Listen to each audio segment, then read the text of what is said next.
What is happening, Blades? We needed that. Bloody hell.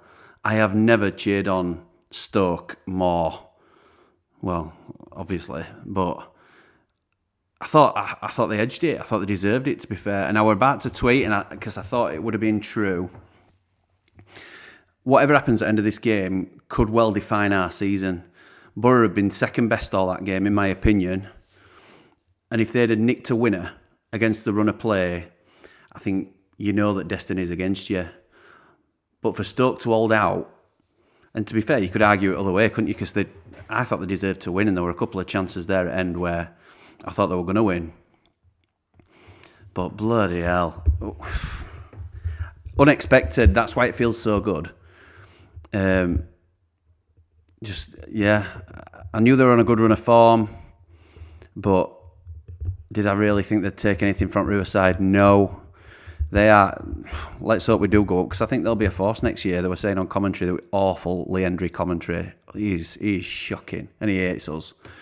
Not that we're bothered, but they'll have some money to spend next year, so they'll be a force, I think. And Alex Neil taking his time, but finally started getting them going a little bit. A couple of players I like Zwanzebe. Ben Pearson's looking good on loan for them. Might be a couple to look at if we do it, because the gap technically has closed tonight, but we're expecting it to be down to 1, and it's down to 3, thanks to sly old Stokey Stoke. Musky, sly old foxy stoat. Minky, musky, sly old stoaty stoat. So attention now turns to Sheffield United. Can we take advantage of that? Because if we don't, if we lose, if we get beat, then it's no change. Obviously, they've gained on us. If we draw, it's as you were, and we're as disappointed. We're not disappointed because, but we're in the same position than we were at start of play tonight. So if we beat Sunderland, then it's 6 points. Listen, you don't need to be Carol Vorderman, do you? We're 3 points clear of them. We'll go to 6 if we beat them, but 9 games left to play. So that we're chipping away at these games all the time. That's another home game chalked off for Boro.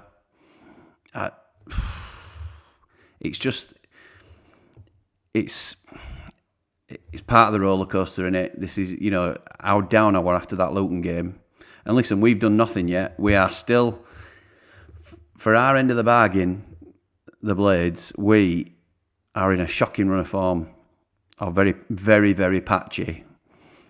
Certainly performances have been shocking. So, what do we do? How do we change it? Well, only one question to ask. What's your team?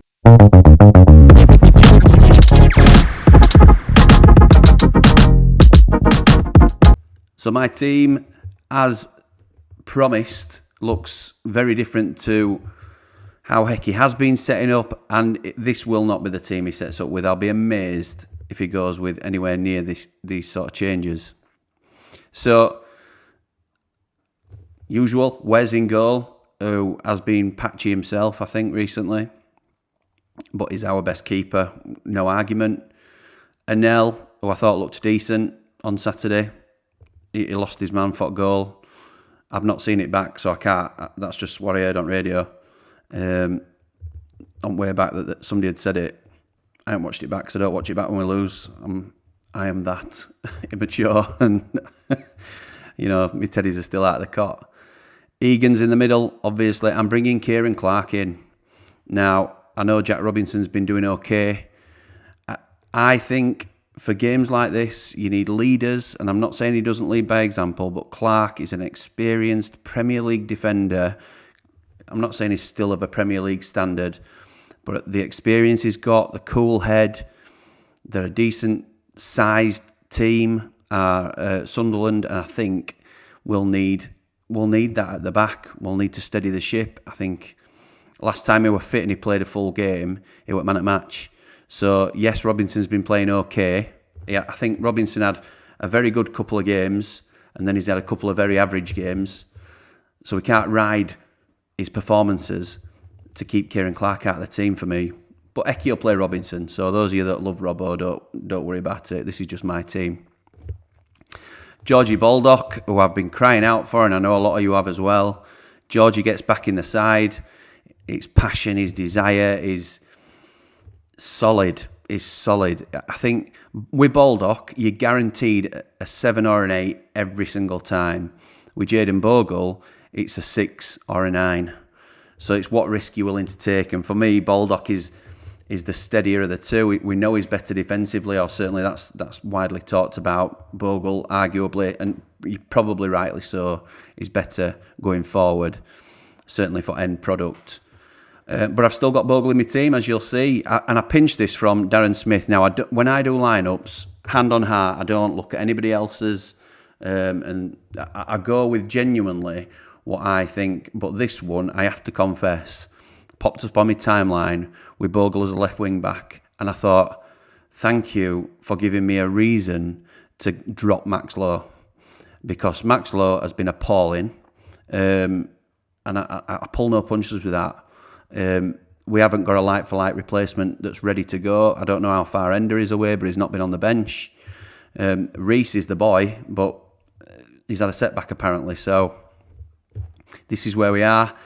I think we try Bogle there. I would. This is my team. Hecky will go with Max Lowe and Jack Robinson. But that's it, let's hope they do the business for him, because we'll support any team that he puts out. It's not a team I agree with. Norwood stays in my team, and he's the only one of the underperforming big hitters, if you like, that stays in, because one of them is a lack of options. Andre Brooks, latest update from Eki is he was walking around in a protective boot, which, how's your luck? I don't know where Arblaster is in terms of his fitness, but again, he's not been in matchday squads, so you'd think he's short of minutes and short of a bit of fitness. I'd happily have him on bench, and I'd like to see him get some minutes if he's able to. But Norwood gets his final chance. Well, it won't be his final chance, but for me, he's edging to a point where we do have to drop him if he doesn't start picking up his performances again. By the side of him is the main man, Tommy Doyle, who has done absolutely nothing wrong and deserves a start. And I think this is one change that Eki will make. I think Doyle will come in for Fleck. But in my team, McAtee's in for Sander. Now, I will be absolutely floored if Sander Berger does not start on Wednesday night, tomorrow night. But this is my team. Again, I'll repeat the same thing, but Eki will not drop Sander. He's always picked him whenever he's fit. And other one that he'll pick is he'll pick Ollie McBurney. I've picked Jebo to partner Ndiaye. So that's my team. I think Jebo, we're away from home. We will likely be under the cosh at certain points of the game, and I think he's a better outlet. I don't mean to hold up the ball, I mean to stretch the play. If you wanted McBurney to hold up the ball, he's your best one for that, I think. And defensive headers, which we know he gives us, and all that sort of stuff. But I think Jebo, with the longer ball game that we've been playing recently, we're not a long ball team, but we do mix it up a little bit more now.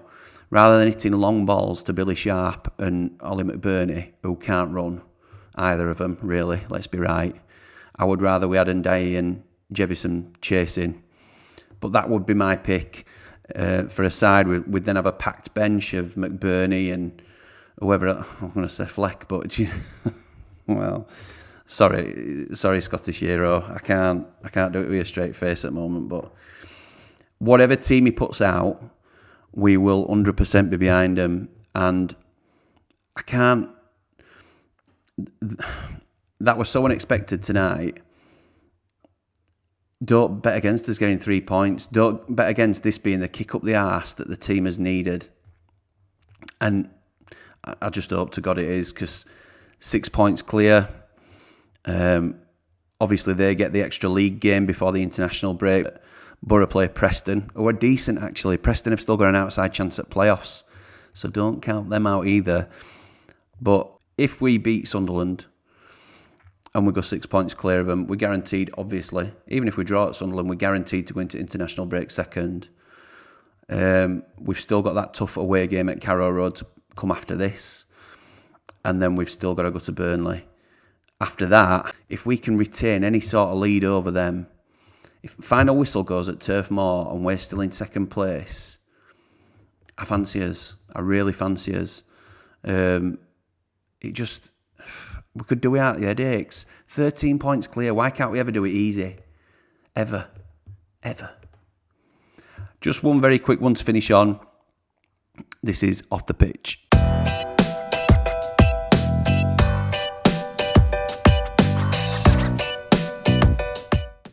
So, just an article that circulated, and it's the Sun. So that's certainly where I saw the feed come from. So take this with absolutely the biggest pinch of salt you can pinch. Illiman is being tracked by Everton, Newcastle, and another. Everton were favourites, or that certainly had the strongest interest. But and it could be sold, if we don't go up, it could be sold for as little as 10 to 15 million. I wouldn't believe that figure anyway. It's got to be 20. I know he's in last year of his contract, but he's a 25, 30 million pound player all day long. And if we're only going to get 10, 15, I would hold on to him for last year at deal. If we're in Championship, make him stay. It sounds awful, doesn't it? But I don't think we cash in on him. I'd rather cash in on Sander and, even an L over Illiman. But listen, they're talks for when we know what division we're in, aren't they? But the counterbalance to that was, if we are promoted, it said that United were confident of keeping him and they'd accept a new contract. Well, that had knocked my chuffing socks off, that would, because I'm convinced he goes, even if we're promoted. But maybe that's, maybe we have a little window of hope of keeping him, but obviously there's business to do before then, isn't there? There's a lot of football to be played. The other thing that was circulating earlier was Alex Scott. After I said we wouldn't have a cat and hell's chance of getting him, we're one of the clubs linked with him, along with Boro and Burnley. 25 million. Listen, 25 million is a great price for him. I think it's fair, it's cheap, but it's good money for Bristol City. If somebody like Newcastle are interested, or even Burnley, they're going to have one up on us for a start. The only way we get in this battle is if Dozie takes control. I keep going back to it, but if Dozie takes control, and it doesn't have to be Dozie in so many words, but the reason I say it is we need a new identity as a club rather than a club that's going to be scrapping and all this sort of stuff. When Forest got promoted, for example, people knew that they had money and that they were going to really go for it. That's why they can convince somebody like Gibbs White to sign for them. I know they've signed 300 more players, but people knew that they were giving it a real go. I think people will be wary of Sheffield United if we go up. As I say, this is a conversation for down the line, but yeah, just to think we could be at mix for an Alex Scott, I think that is a bridge too far. We shall see. The most important thing is the boys turning up at the Stadium of Light tomorrow and getting that all-important 3 points. Then I think we've only two really difficult hurdles to get over, which are Norwich and Burnley away, and the rest... we won't deserve to go up if we can't beat the rest. It's unbelievable, isn't it? It's madness, absolute madness. Rest assured, I go into tomorrow in a much better mood than I was, and I'm sure lads will as well, because don't believe a word they say when they say they're not looking at table. Of course they are. Of course Boro are breathing down the necks. I think that's been largely what the poor performances have been about, because they're feeling the pressure of being chased. So tonight is a little bit of respite. It'd have been nice for them to pick up no points at all, but for them to only get a draw at home against a team that's not fighting for anything, you've got to think as well,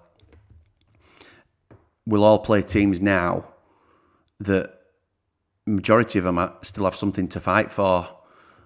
still at this stage of the season. You know, like they'll play Preston on Saturday. Preston will have an eye. They've won again tonight. They'll have an eye on playoffs. So not an easy walkover for them. Same way as going to Norwich, I suppose. But anyway, life as a blade. Unbelievable.